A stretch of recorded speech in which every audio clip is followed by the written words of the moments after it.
Nasunog naman ang isang yate sa Glan, Sarangani. Sakay pa naman niya ng mga relief goods na ipapamahagi ng isang religious group para sa mga nilindol.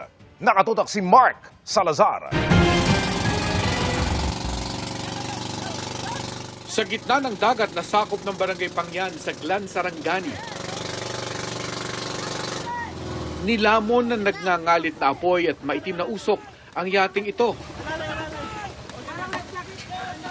Life jacket! Ilabay ang life jacket! Malapit sa nasusunog na yate ang ilang taong nagpalutang-lutang sa dagat. Say, ipalayo mga pre! Mabilis silang sinakluluhan at hinagisan ng life vests at jackets.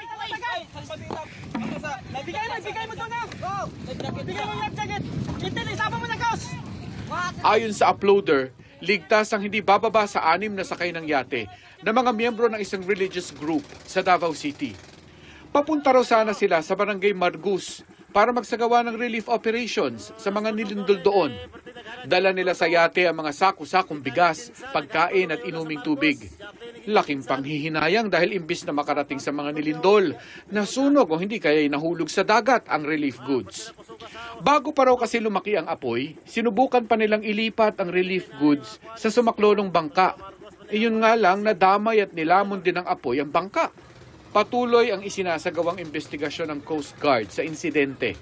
Wala namang namatay o nasaktan sa nasunog na yate. Mark Salazar, Nakatutok 24 Oras.